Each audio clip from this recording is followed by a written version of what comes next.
I met a gypsy. What point did you know that Chase was leaving?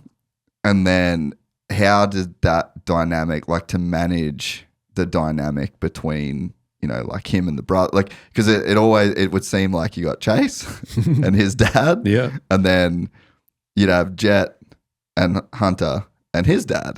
Right. And it would become like, you'd think as Chase, you're like, oh, sick, I got my dad, I'm here. And then you look on the other side of the rig and you're like being outdone, even on that front where it's like, well, he's got his brother and his dad. Like, yeah. So, and very different needs from like the motorcycle. I'm sure it's like best case scenario to just be going 1-2 almost every single moto, but worst case scenario at the same time. And then I'm sure the added dynamic of like Chase going to a different team. Like, so how was that to manage? I guess to answer one of the questions first is, when did I know that Chase was leaving? And it wasn't, I mean, there was rumors. We knew that, you know, he was talking to more than a few teams, you know, or more than two teams or more than one team, I guess. And that it was kind of didn't look like super promising, because he'd had a tough 22 other than, I mean, outdoors. And so that was really probably what made his decision for him, is just 22 Supercross, I think. But yeah, because we didn't know for sure, and all these things, you know, rumors, and we were never really told that he was signed or anything like that. It wouldn't have mattered in the effort that we did, which it didn't matter in outdoors. Well, I don't think it ever matters with a team. I mean, you're always trying to win, 100%. Right? 100%. Yeah, and so probably right at the end of Supercross, and I can't remember when it was exactly. And even then, it was like, you know, pretty sure, you know, like it didn't really, I don't know, wasn't as clear as you would think it would be, even to us. I mean, everybody knew, and we were like, I don't know if, like, we haven't been told it's for sure, so it's kind of hard to know. But anyways, I know that going into the first outdoor that it was clear. And so that was the first time that it was like, before it was like they're rating 250s and Chase on a 450. Yeah. Everyone's cool. Yeah. Like we're fine. And, you know, even though we'd already done donations and Jett was pretty badass there. And but then at the same time, Chase, they were trying to win the whole event. So it was kind of still a little bit like, I don't know. And then Supercross was pretty much fine, even though we had all those times with Chase. I mean, realistically, Chase should have won that championship by like 170 points. Yeah, you should have wrapped it up like early, you know. But whatever, it didn't work out that way. And then, so going into the first national, I know at Paula is when that was the first time we know he's leaving. And at the same time, I was worried that Chase and his dad would be like, well, they're going to screw us. You know, they got Jett. They want him to win now because they know we're leaving. And so I wanted to make that clear to them that the first race, like, there's no favorite going into this thing. And to be honest, Chase was the favorite to win, but there wasn't any favoritism on our side to like, we're going to hook this guy up better than him because we want him to win. There's none of that. To be honest, like, you know, we were just wanting to win a championship, and we knew we had the two strongest guys. We're like, we shouldn't screw this one up, you know? Yeah. But crazier things have happened, right? So I had a talk with Chase and his motor and with his team crew, and then same thing with the Lawrences too, just to let them know that, like, know you're leaving. We're going to give you everything we can. Want to try to make you as happy as possible.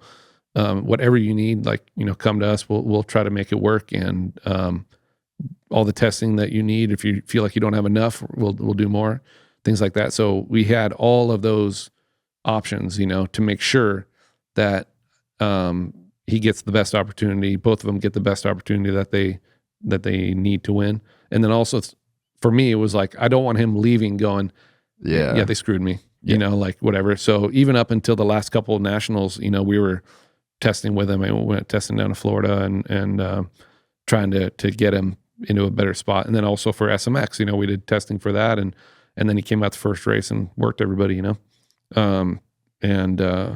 So I think if he, like, I think even for outdoors, if he would have kind of worked a little bit more in the beginning at keeping a Supercross bike, for outdoors and just, making it work suspension wise. I think it could have been a little bit different. But then that first round, he got hurt, he hit his head. Well, we went testing on Tuesday, I think it was after Paula, and he already had a big one at the race, but he was obviously fine because him and Jett battled out the second moto. And then at the practice track, he fell and dinged his head. And then it was then he was out for 3 rounds. And so that, I guess in a way it made it easier for me. Yeah, that would kind of make sense. Because then the championship was gone, for Chase. Yeah. So when Chase came back, I think his goal was just okay, I just want to win races. But I have to say that he was really impressive. Every time that he was right there and then didn't get it done, he was obviously super disappointed in himself, but he was really professional. He really I think he analyzed probably why. The 2020 Chase wouldn't have been that cool. Yeah. He made a big progression through the years with us. And that's he's talked about before, probably with you even too, right? Yeah. And so he, I think every race they looked at, what he could have done better and what could have been, from our side and from his side. And we always kind of worked on that during the year. It's mind blowing that he wasn't able to win one of the races, battling with Jett. But I am proud that we were able to do everything we could for him and leave, and then except for the last race, of course, and then that the last at the Coliseum. Yeah. To be honest, I haven't even seen him since. Oh, really? I haven't seen him. It's kind of gnarly. I'm in the manager's tower in the middle of the track. I can't leave. The track is all around me. Wow. So I can't go to see him because I got to cross the track. I can't. So they, he crashes, gets up and walks off. Bike gets pushed off. Jett has an incredible race with Kenny and wins.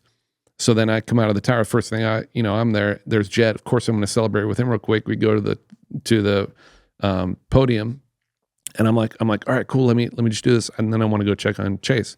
And so by the time I was able to do that and go back, he's gone, and I'm like, crap, So I texted with him, and then I was able to get with him a couple of days, and it was fine. I was hoping that we could meet up for dinner or something like that, but it wasn't able to happen. So, so I haven't seen him since. So it's kind of a trip. and yeah, because you think about the body of work, the time to put in, and it's crazy just the dynamic in motorsports or just team sports in general. There would have been hundreds and hundreds of hours of your life consumed by thinking about how to make him better, how to make his motorcycle better, and then it's just poof. Yeah. It was that was a bummer that the way that ended. I wish that could have gone a little bit better, but then again, I think he's got a long career, and I think there's a lot more times that we'll be able to talk to him. I'm still going to be friends with him, of course, and hopefully get to kind of hang out with him a little bit and give him a hug, tell him thanks. We're excited to announce the launch of our new membership site, gypsytales.com, packed with exclusive content and perks that you won't find anywhere else. This is your chance to become a part of the Gypsy Gang. And as a special bonus, if you sign up to an annual membership, you'll be entered into the draw to win our custom-built TC125. Gypsy Gang.